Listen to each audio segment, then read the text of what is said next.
El joyero con forma de conejo no parecía importante. Estaba medio oculta bajo un armario en el ala privada del Palacio de Buckingham, ligeramente demasiado al fondo, lo suficiente como para resultar extraña para alguien que conocía bien la habitación. Eleanor Hartridge, empleada del palacio, la descubrió durante una limpieza rutinaria. A primera vista, parecía inofensiva, decorativa, insignificante, pero cuando la cogió, su peso la dejó helada. Era demasiado pesado. La giró a contraluz. Una tenue costura recorría la base. Presionó el forro con los dedos. La parte inferior se levantó, y en su interior, cuidadosamente envuelto, se encontraba el broche del jubileo de zafiro. No es una copia, no es una pieza similar, no es una baratija real cualquiera.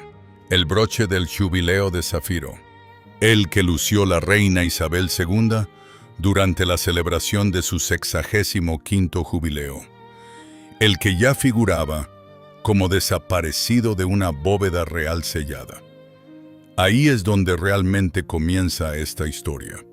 No se trató de un discurso público, no se filtró nada a un periódico, no se trató de un momento dramático en el balcón del palacio, grabado para las cámaras. Todo comenzó con un compartimento secreto en un dormitorio, dentro del ala residencial privada utilizada por la reina Camilla, y una joya que jamás debería haber estado allí. Hablemos de lo que realmente sucedió. Hoy nos adentramos en una historia ambientada en el Palacio de Buckingham en mayo de 2025, donde un broche desaparecido se convirtió en algo mucho más importante. Un collar de perlas desaparecido, 2 diarios sellados escritos por la reina Isabel II, una llamada telefónica a altas horas de la noche, un guardia del palacio en un pasillo restringido a las 3:49 de la madrugada y un rey obligado a elegir entre su matrimonio y la monarquía.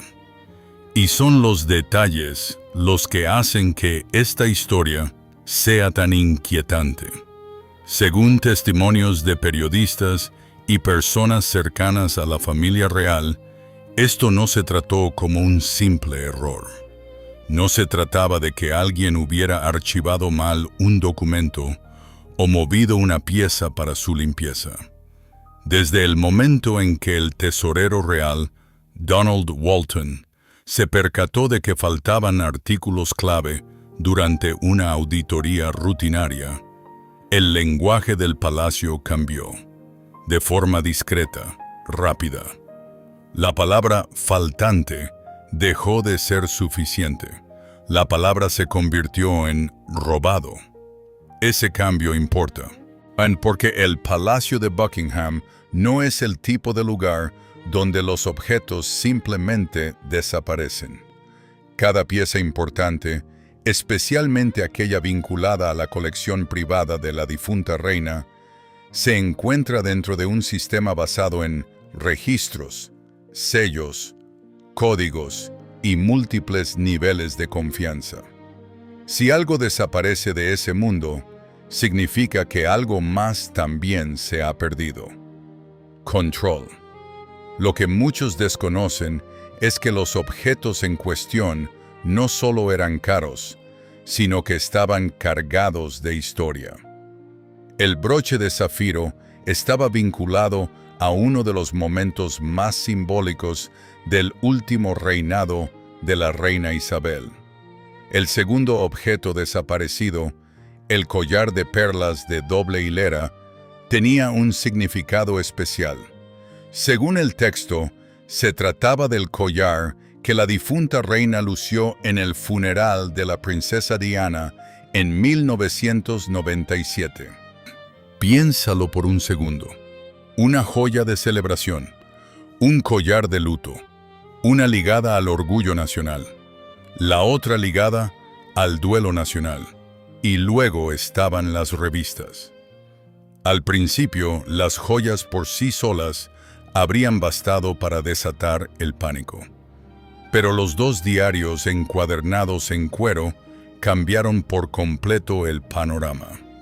No se trataba de diarios oficiales destinados a historiadores. No eran registros ceremoniales. Eran reflexiones personales escritas por la reina Isabel II de su puño y letra durante los años de confinamiento, en uno de los periodos más solitarios de su vida. Estuvieron sellados durante casi un siglo. Ese punto se encuentra en el centro de todo. Según la historia, esos diarios debían permanecer cerrados hasta bien entrado el siglo XXII. No debían ser movidos, no debían ser leídos, no debían ser examinados por ningún miembro de la realeza. No se trataba solo de una preferencia familiar. Se presentaba como ley, deber y promesa a la vez. Así que, cuando esos diarios desaparecieron de la bóveda, dejó de ser un escándalo relacionado con la propiedad real. Se armó un escándalo por el silencio de la realeza. Muchos se preguntan cómo pudo ocurrir algo así sin cerraduras rotas, cristales rotos, ni sirenas. Pero precisamente eso fue lo que lo empeoró. La bóveda no había sido atacada desde fuera. Nadie la forzó. No se activaron las alarmas porque, según el guión, las puertas se abrieron con normalidad. Lo cual significaba una cosa: alguien de dentro había ayudado. Aquí es donde la historia del palacio empieza a parecer menos historia y más un thriller susurrado entre café. Según se cuenta, el rey Carlos ordenó una investigación interna discreta, sin prensa, sin revuelo, sin ninguna señal pública de que algo anduviera mal. A Sir Clement Meister, descrito como un alto funcionario de inteligencia de confianza de la Casa Real, se le encargó averiguar exactamente qué había sucedido. Y entonces llegó el primer descanso. Los registros de seguridad mostraron que el guardia del palacio, Robert Halton, entró en la zona del tesoro a las 3:49 de la madrugada del 27 de abril, casi 2 horas antes de su turno. Ese horario es importante porque nada bueno sucede en los pasillos reales a esa hora, a menos que alguien quiera ocultarlo. Al ser interrogado, Halton negó haber cometido irregularidad alguna en un principio. Luego, bajo presión, admitió haber entrado tras recibir instrucciones a través de una línea telefónica interna del palacio. No es una llamada externa, no es un desconocido, una línea interna. Según el relato, la persona que llamó conocía detalles íntimos de su vida, su familia, el tratamiento médico de su esposa, sus problemas económicos. El mensaje denotaba autoridad y ofrecimiento de ayuda. Halton afirmó posteriormente que creía estar siguiendo órdenes legítimas. Tal vez. Quizás no. Pero entonces los investigadores rastrearon la llamada. Y esta es la parte a la que la gente siempre vuelve. La llamada nocturna que provocó la apertura de la bóveda se rastreó hasta el ala residencial privada utilizada por la reina Camila. Una vez que ese detalle entró en escena, la situación cambió, el ambiente cambió, las preguntas cambiaron. Ya no se trataba de si se habían infringido las normas, sino de quién había decidido que podía infringirlas. Y aún así, incluso entonces, El detalle más impactante aguardaba debajo de un armario, en una caja con forma de conejo. Eso es lo que le confiere a esta historia su singular fuerza. No solo es grandiosa, constitucional e histórica, sino también extrañamente íntima y humana. Un empleado limpiando una habitación, una caja decorativa, un compartimento secreto, una sola joya real envuelta y guardada como un secreto que alguien esperaba que no fuera descubierto. Pero esta historia aún tiene más detalles, porque una vez descubierto el broche, no fue a parar a manos de un experto de museo, no fue a parar a manos de un funcionario de la corte, fue a parar a un escritorio privado, en un estudio privado. Y 20 minutos después, se le pidió a la reina Camila que entrara en esa habitación y se enfrentara al hombre que ya sabía mucho más de lo que decía. Sobre el escritorio, entre el rey Carlos y Camila, se encontraba el broche desaparecido. Según el guión, los testigos afirman que sus ojos se fijaron directamente en ello. Ese momento no fue ruidoso. No hacía falta que lo fuera. Una lámpara, un escritorio, una pregunta. ¿Cómo llegó allí? Y debajo de esa pregunta yacían todas las demás. ¿Quién movió los objetos? ¿Por qué se llevaron los diarios? ¿Los habían abierto? ¿Acaso las palabras privadas de la reina Isabel habían asustado a alguien lo suficiente como para quebrantar las normas del propio palacio?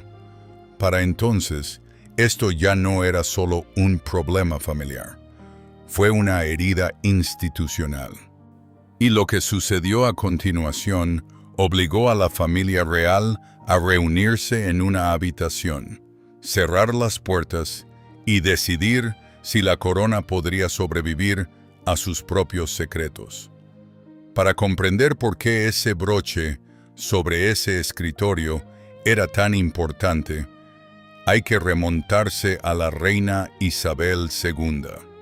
No solo a su reinado, sino a lo que representaba dentro de esa familia. Ella era más que una monarca.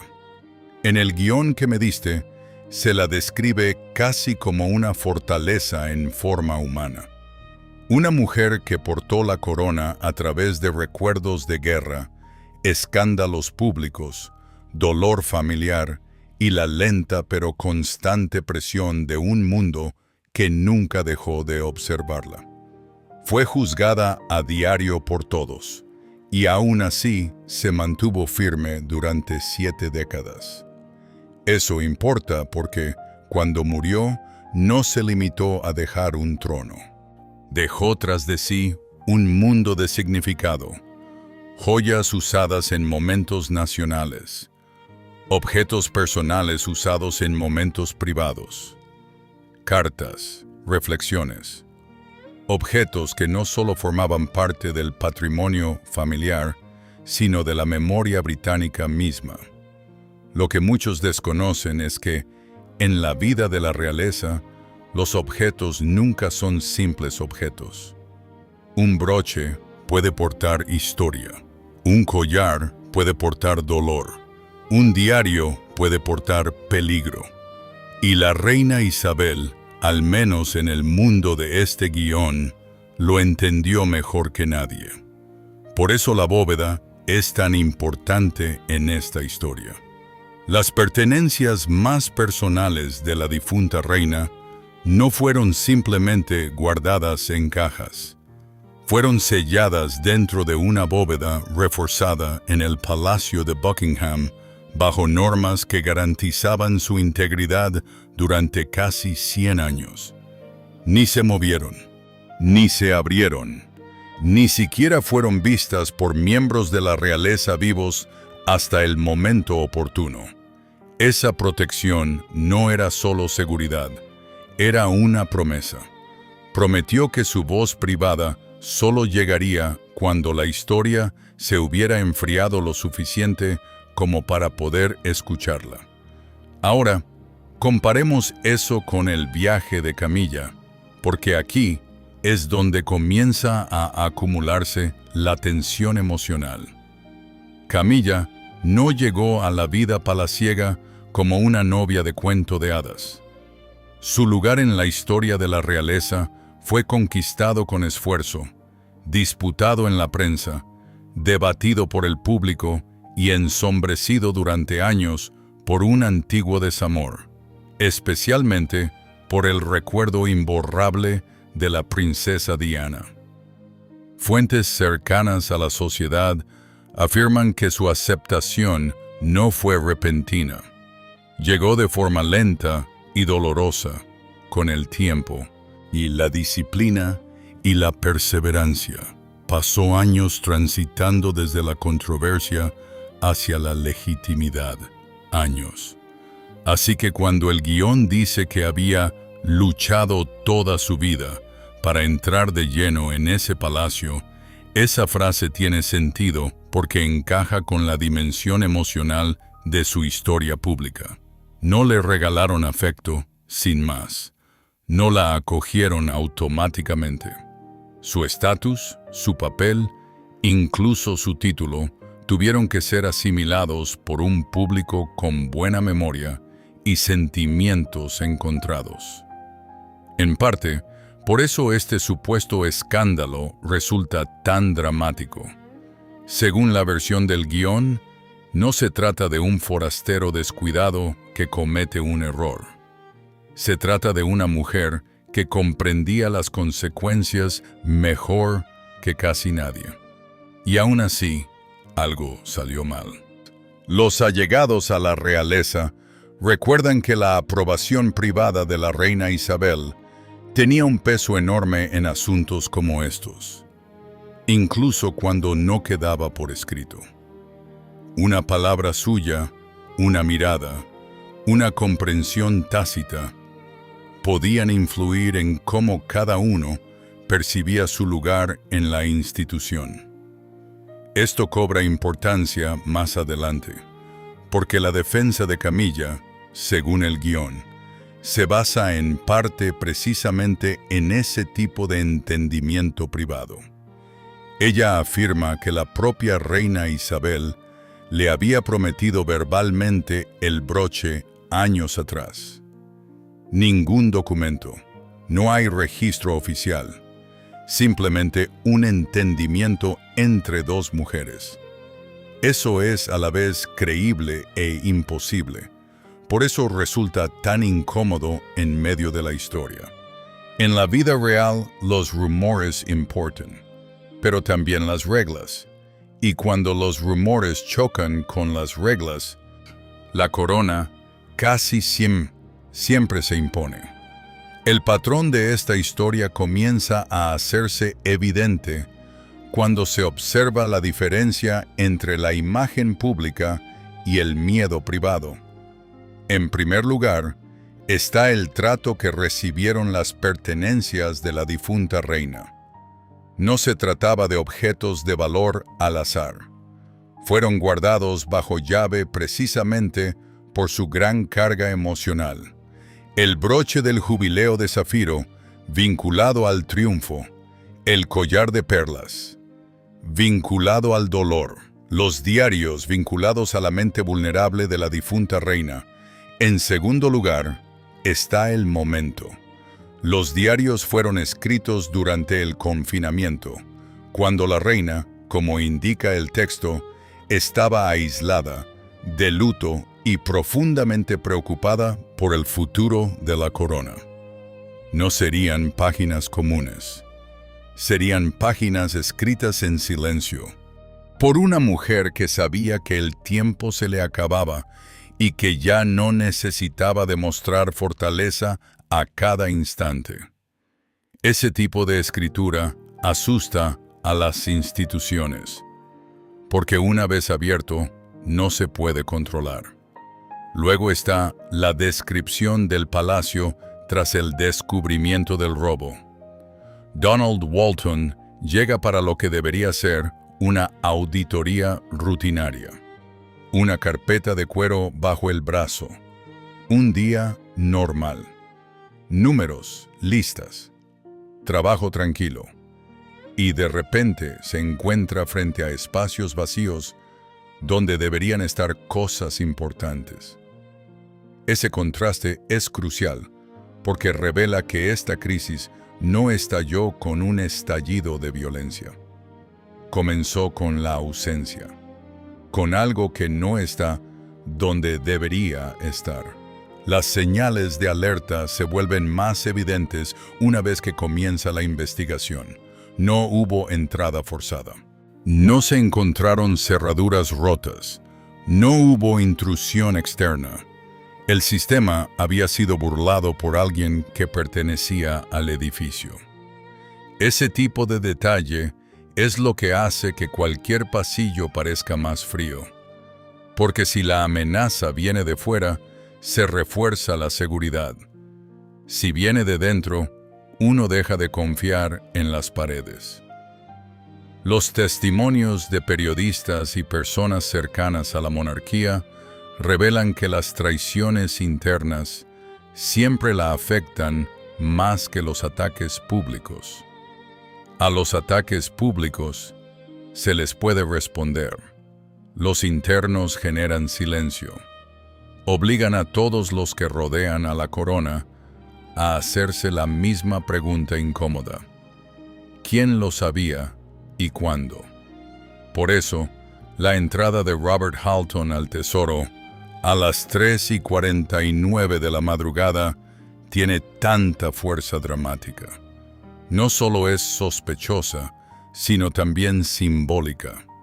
Un guardia entrando en una zona restringida mucho antes del amanecer, siguiendo instrucciones de la cúpula del palacio, mientras el resto del edificio duerme. Esa imagen transmite más que 1000 discursos.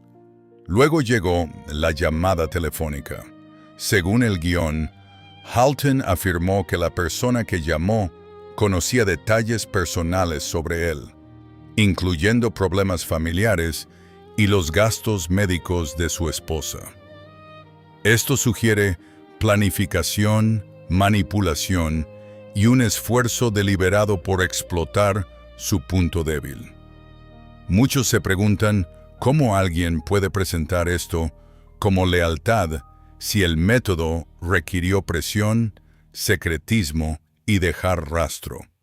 Sin embargo, la historia no reduce a Camilla a una villana caricaturesca. Eso es lo que la hace más interesante. El guión le otorga un motivo ambiguo.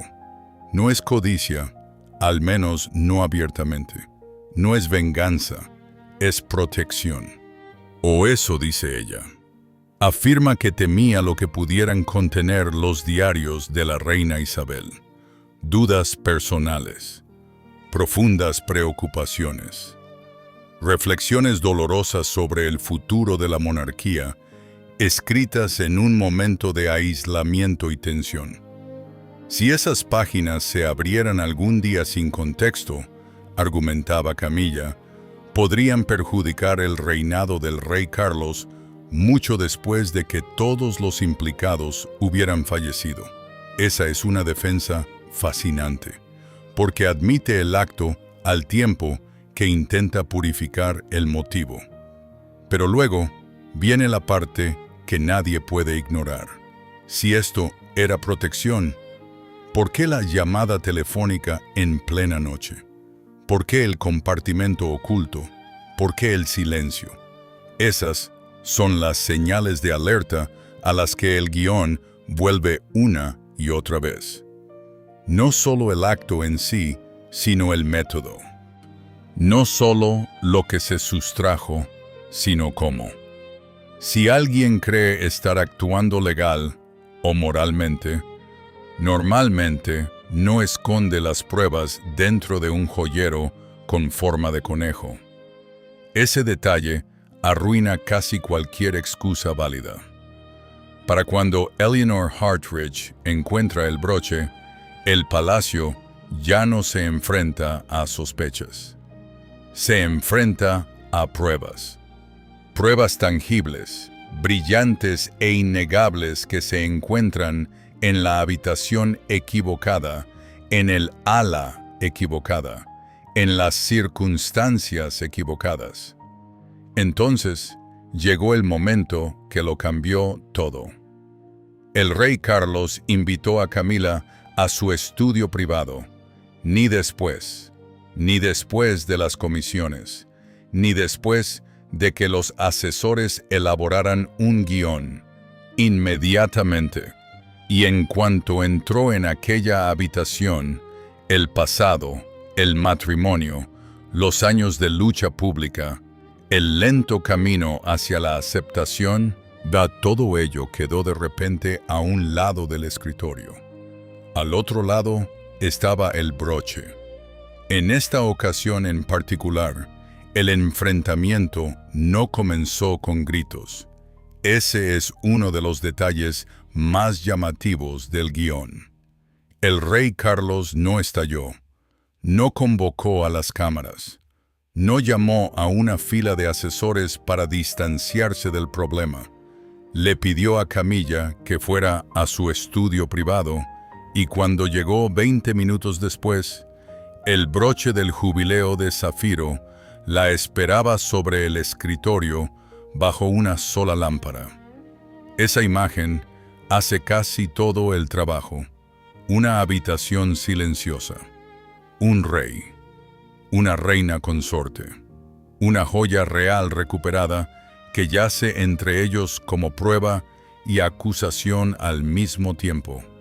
Según los testigos, Camilla lo vio al instante. Su rostro cambió, no de forma dramática, no teatral, simplemente lo suficiente. Algo entre el reconocimiento y la resignación, según el guión. Esa pequeña reacción es lo que le da fuerza al momento. Las grandes historias de escándalos a menudo se basan en pequeños gestos humanos. Una pausa, una mirada, una respiración contenida. El rey Carlos formuló una pregunta mesurada. ¿Cómo había acabado un objeto tan importante en esa habitación? Él ya sabía que no se trataba de averiguar los hechos. Ya tenía los hechos. Tenía la llamada rastreada. Tenía los registros de seguridad. Tenía el informe de donde Eleanor Hartridge encontró el broche. Lo que quería ahora no era información. Quería escuchar qué explicación podría haber en medio de todo eso. Y, al parecer, la respuesta no resolvió el asunto. Lo agravó, porque, según cuenta la historia, esa misma tarde se cerraron las pesadas puertas de roble de la sala de guerra del palacio.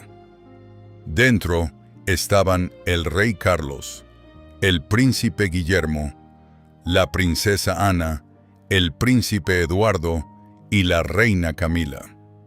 5 miembros de la realeza. Una sola sala.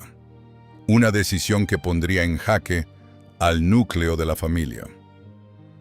Muchos se preguntan cuán grave debía ser la situación para que ese grupo en particular se reuniera de esa manera. La respuesta parece obvia. Para entonces, ya no se trataba de un desacuerdo privado entre marido y mujer. Se había convertido en una cuestión constitucional disfrazada de asunto familiar. Según se cuenta, el rey Carlos examinó las pruebas con calma y precisión, sin dramatismos, sin ira, solo detalle tras detalle, presentados en orden. La auditoría. Los objetos desaparecidos. Robert Halton entrando en el tesoro a las 3:49 de la mañana. El acceso inexplicable. La llamada telefónica desde el ala residencial privada utilizada por Camilla. El broche encontrado en un compartimento oculto dentro de esa ala. Ese tipo de calma puede ser más aterradora que la ira, porque la rabia puede quebrar. La calma no lo hace. Entonces habló Camilla. Según el guión, ella rechazó la palabra robo. Afirmó que la reina Isabel II le había prometido verbalmente el broche del jubileo de Zafiro años atrás, durante una conversación privada. En su versión, esto no era robar, sino tomar posesión de algo que ya estaba destinado a ella, aunque nunca se hubiera plasmado formalmente por escrito.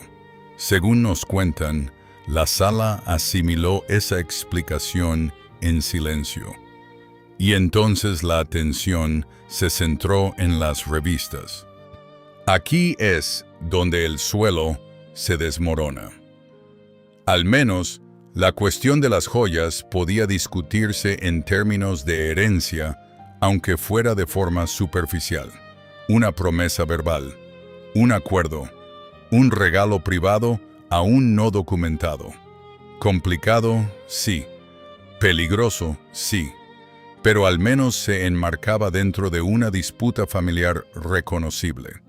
Las revistas no lo hicieron. Según el guión, Camilla también reconoció haberlos retirado, y aquí su explicación cambió. No se trataba de posesión, sino de protección. Temía lo que la reina Isabel había escrito en esas páginas. Dudas personales sobre el futuro de la monarquía, inquietudes nacidas de la enfermedad, la edad, el dolor y el aislamiento. Palabras que podrían leerse un siglo después sin contexto y dañar el legado del rey Carlos de maneras que nadie vivo en aquel entonces podría explicar. Esa defensa fue lo que dividió a la sala. Porque desde una perspectiva suena casi a lealtad. Una esposa que intenta proteger a su marido de la historia. Una consorte que intenta salvaguardar la institución a la que dedicó su vida. Pero desde otra perspectiva suena a puro miedo. Miedo a lo que una reina muerta pudo haber pensado realmente.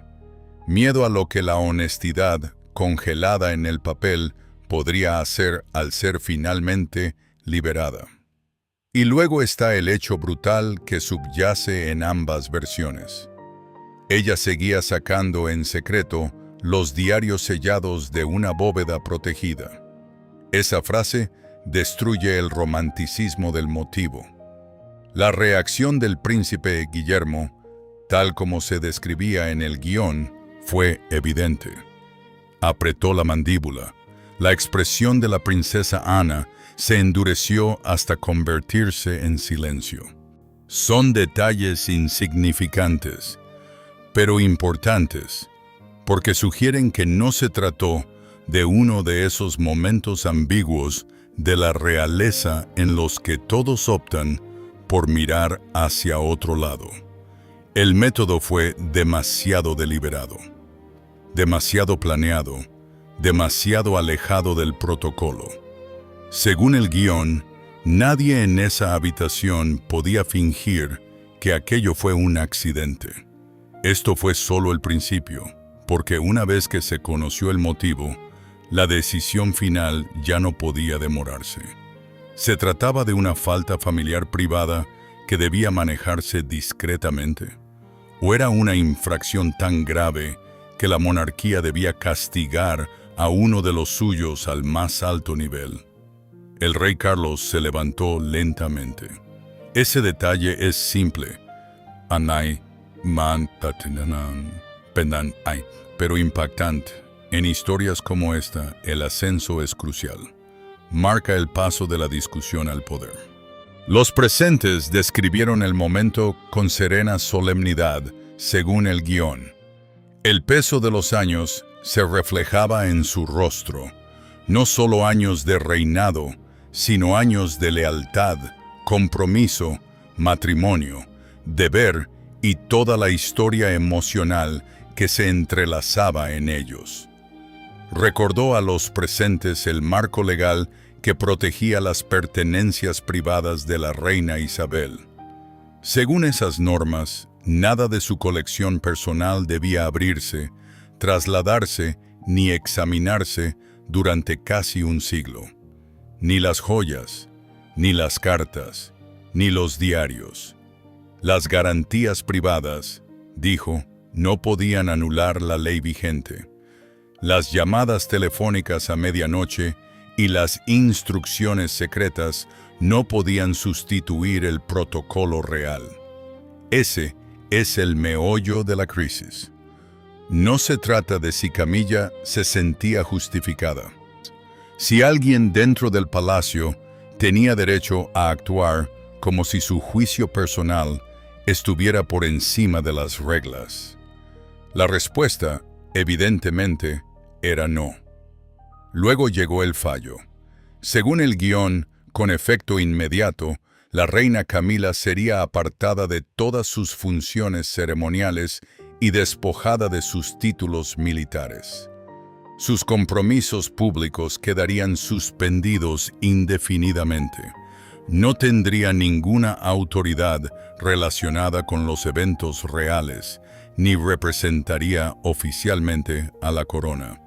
No tendría derecho alguno sobre ninguna propiedad real vinculada a la colección de la reina Isabel. Su familia extendida tampoco obtendría ningún derecho sobre esos objetos históricos. Y entonces llegó la frase que parece definir toda la historia. La monarquía sobrevive gracias al servicio y la confianza. Cuando esa confianza se rompe dentro de los muros del palacio, la fortaleza de la corona se ve comprometida. Nadie interrumpió, nadie discutió. Ese silencio lo dice todo. Porque en la vida real, el silencio a veces significa consentimiento, a veces sorpresa, a veces rendición. Aquí parece haber sido todo eso. Carlos había tomado la decisión más difícil posible. Había elegido la institución por encima de la intimidad, la corona por encima del matrimonio, el poder por encima de la relación. La historia cambió en esa habitación, y las consecuencias no se hicieron esperar. A la mañana siguiente, bajo un cielo gris londinense, Camilla partió del Palacio de Buckingham rumbo a Ray Mill House, en Wiltshire, sin despedida pública, sin discurso, sin saludos a las cámaras, solo movimientos cautelosos, una distancia silenciosa y un palacio que ya se transformaba en torno a su ausencia. Su nombre fue eliminado de la circular real. Sus apariciones programadas desaparecieron de los calendarios. Las organizaciones benéficas vinculadas a sus patronazgos recibieron cartas formales. Se revisaron las asociaciones. Algunas fueron suspendidas. La noche anterior, el rey Carlos se dirigió a la nación en una transmisión pregrabada desde su estudio privado, confirmando que se habían recuperado objetos extraviados pertenecientes a la reina Isabel II y que un miembro de su séquito había afrontado las consecuencias previstas en el Código Real. Nunca mencionó el nombre de Camilla. No era necesario. La verdad completa aún estaba por llegar, porque mientras el público se centraba en la reina consorte caída en desgracia, el terror más profundo de la historia residía en otro lugar completamente distinto. En 2 cuadernos encuadernados en cuero, devuelto a la bóveda, todavía sellado, aún sin leer, tal vez. Y quizás esa fue la parte más aterradora de todas. Una vez que se calmó el escándalo inicial, la historia se centró en una sola pregunta. No el broche, no el collar.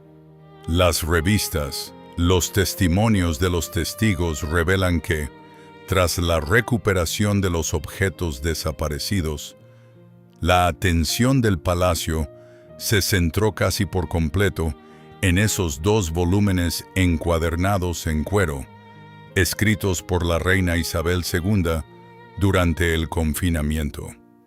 Las joyas podían contarse, autenticarse y devolverse. Tenían forma, valor y procedencia. Pero los diarios contenían algo mucho más difícil de cuantificar: posibilidad.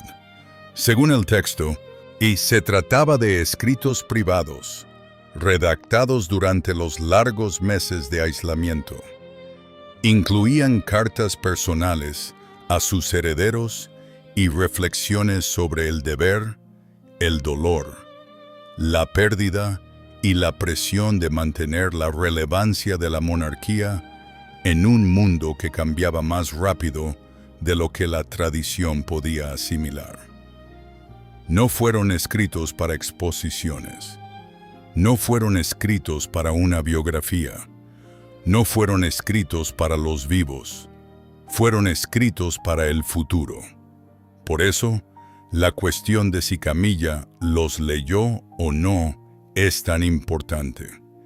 Y el guión nunca responde a esa pregunta. Ese silencio se convierte en una especie de respuesta.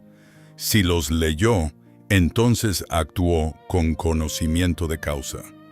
Sabía lo que contenían y decidió que el riesgo era lo suficientemente real como para infringir las normas, manipular el acceso y ocultar el material. Eso significaría que el acto fue frío, premeditado e intencional en el sentido más profundo. Si no las leyó, entonces toda la crisis surgió del miedo a lo que pudiera haber dentro. Miedo a lo posible. Miedo a la honestidad de una reina muerta. Un miedo tan poderoso que llevó a una reina consorte a refugiarse en las sombras de su propio palacio y arriesgarlo todo por páginas que quizás nunca abrió. Cualquiera de las 2 versiones es devastadora, porque ambas sugieren lo mismo. Las palabras privadas de la reina Isabel se consideraban lo suficientemente poderosas como para desestabilizar el presente incluso antes de que el futuro tuviera la oportunidad de leerlas. Eso es extraordinario. Según el guión, Sir Clement Meister supervisó personalmente la recuperación y autenticación de los diarios. Una vez confirmada su autenticidad, fueron devueltos a la bóveda bajo medidas de seguridad aún más estrictas. Se crearon nuevos códigos de acceso digital y, según la historia, esos códigos solo los conocían 2 personas, el rey Carlos y el príncipe Guillermo. Ese detalle resulta tanto simbólico como práctico. Padre e hijo, rey actual y futuro rey. Los pensamientos sellados de la difunta reina quedaron bajo el control de los 2 hombres, con más probabilidades de verse afectados por ellos. Lo que muchos desconocen es que los escándalos reales suelen desvanecerse una vez que se corrigen los daños visibles. Se cambia de título, se emite un comunicado, la persona desaparece de la escena pública, se restablece la rutina. Pero esta historia se resiste a cerrarse porque el principal motivo del temor nunca se hizo público. Volvió a quedar oculto. Así pues, el escándalo no terminó con el conocimiento de los hechos. Terminó en misterio. Según el guión, el personal del palacio comenzó a murmurar sobre lo que podrían contener esas páginas. Algunos creían que los diarios abordaban las inquietudes sobre la sucesión durante el confinamiento. Otros sospechaban que trataban sobre las fracturas familiares internas. Otros más se preguntaban si la reina Isabel había escrito sin rodeos sobre la propia monarquía, sobre su fragilidad, sobre si la tradición aún podía tener peso moral en un país moderno cada vez más impaciente con el poder hereditario. Nada de eso está confirmado, y nada de eso se ha podido confirmar durante casi un siglo. Eso es lo que hace que la historia perdure. Antes de mayo de 2025, esos diarios eran simplemente archivos del futuro. Objetos silenciosos que esperaban su momento. Después de mayo de 2025, cobraron vida, se volvieron peligrosos, vivos en la imaginación de quienes los rodeaban. Las páginas selladas adquirieron mayor poder porque alguien intentó ocultarlas. Eso siempre pasa. La reacción pública, tal como se preveía, fue rápida e implacable en cuanto Carlos se dirigió a la nación. Las cadenas de noticias interrumpieron su programación habitual. Las redes sociales se llenaron de mensajes de conmoción. Los comentaristas se dividieron en dos bandos. Algunos vieron la decisión como prueba de que la monarquía estaba dispuesta a autodisciplinarse al más alto nivel. Otros la interpretaron como una tragedia personal. Al fin y al cabo, Camila había dedicado décadas a luchar por su aceptación. Ser destituida tan repentina y completamente, después de haberse convertido finalmente en reina consorte, parecía casi irreal. Sin embargo, según se cuenta, las cartas y los mensajes que llegaban al palacio tenían un tema recurrente: el apoyo a la rendición de cuentas. Según el texto, miles de notas y correos electrónicos elogiaban la decisión como prueba de que la monarquía no estaba por encima de sus propias reglas. Esto es importante porque la confianza pública en la vida real a menudo se basa menos en la perfección que en estándares visibles. La gente puede perdonar la debilidad, pero tarda más en perdonar una excepción secreta. Muchos se preguntan cómo Carlos sobrellevó el costo emocional. La historia lo retrata no como triunfante, sino como abatido, callado, apoyado por el príncipe Guillermo, observado por la princesa Ana, recorriendo el palacio con el peso de una decisión que había preservado la institución a la vez que había dañado irreparablemente su vida privada. Esa es la verdad humana enterrada dentro de la verdad real. No hubo celebración. Ese detalle se repite en el guión por una razón. Nadie bailaba porque la corona había triunfado. Los pasillos se sentían más pesados. Los retratos parecían observar. Carlos permanecía en la capilla privada de la reina Isabel mientras la luz del atardecer se convertía en sombras de vidrieras, cargando con todo el peso de 11 días que cambiaron el rumbo de su reinado. Porque esto nunca se trató solo de castigo. Se trataba de elegir qué tipo de rey sería. Y según el guión, él eligió los principios por encima del sentimiento, la ley por encima de la promesa verbal, la estructura por encima de la improvisación, incluso por encima del amor. Puede sonar frío, pero en términos reales se lee como una claridad casi brutal. La institución solo sobrevive si sus reglas se aplican tanto dentro de la familia como fuera de ella. Estas historias nos permiten comprender algo incómodo pero real sobre el poder. Cuanto más cerca se está de él, más tentador resulta creer que se pueden moldear las reglas por instinto.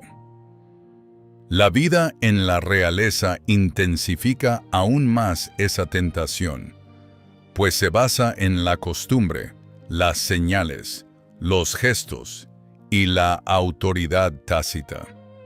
Pero cuando ese mundo se resquebraja, suele hacerlo por una vieja pregunta. ¿Quién decide? La difunta reina intentó decidir con un sello y un siglo de distancia. En este relato, Camilla parece haber decidido que la distancia era demasiado peligrosa. Y Carlos decidió que nadie tenía derecho a tomar esa decisión, salvo el sistema ya establecido. Así, el resultado se torna casi trágico en el sentido clásico. Todos actúan en función de su deber, pero sus concepciones del mismo no coinciden. Uno lo llama protección, otro transgresión. Uno se esconde, otro expone. Uno teme al futuro, otro defiende la norma destinada a protegerlo. Finalmente, los objetos fueron restaurados, el broche fue devuelto, el collar de perlas fue reemplazado, los diarios fueron guardados bajo llave hasta 2122. Camilla permaneció en Raymil House, en Wiltshire, en una residencia que antaño representaba comodidad y ahora representaba distancia. Los funcionarios del palacio describieron el arreglo con una sola palabra: indefinido. Esa palabra puede ser la más fría de toda la historia. No es un exilio para siempre. No regresaré pronto. Simplemente indefinido. Y, sin embargo, el peso final de la historia no reside en títulos ni en fechas. Reside en una pregunta que se mueve a través del tiempo como un susurro bajo una puerta cerrada. ¿Qué escribió la reina Isabel? ¿Dejó constancia de sus dudas sobre el futuro? ¿De su arrepentimiento?